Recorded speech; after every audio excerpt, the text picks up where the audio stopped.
Bonjour. Nous allons faire ici, enchaîner par une autre partie de cette section travailler sur Hadoop et on va voir Yarn, la plateforme Yarn qui a été ajoutée à partir, c'est la version MapReduce version 2.0. Pourquoi Yarn? C'est parce qu'il y avait aussi des limites de la version MapReduce 1. Ces limites étaient par exemple parce que dans le Big Data, nous avons besoin de la rapidité, du temps réel, etc. Mais malheureusement, il y avait cette fonction de map et de reduce. Et puis si un nœud, par exemple, si un nœud est lent, est très lent, donc tout le système, la partie reduce, il va attendre jusqu'à ce que le dernier nœud du mapping il a terminé pour faire l'agrégation. Ici dans Yarn, on a essayé de résoudre ce problème. Donc comment en séparant tout d'abord le système de fichiers HDFS de MapReduce.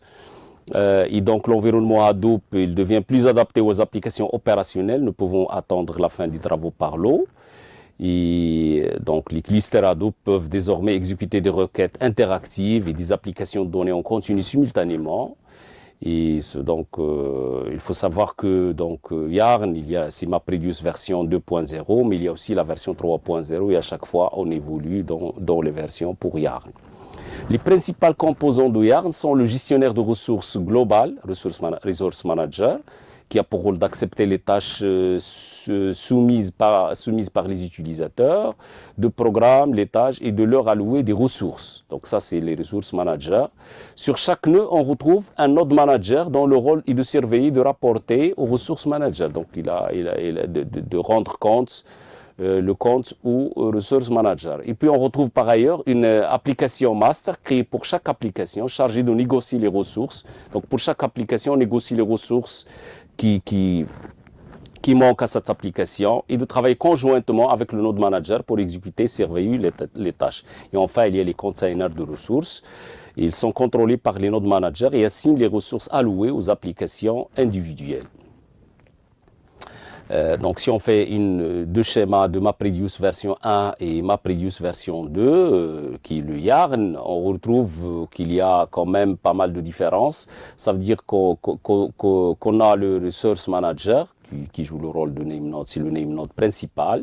Et puis, comme intermédiaire, on retrouve des applications master, qui sont des data nodes, et qui jouent le rôle de node manager. Et puis la couche la plus basse, ce sont les node managers, containers, qui contiennent des containers et qui ce sont des data nodes. Voilà, donc finalement, cette partie est terminée.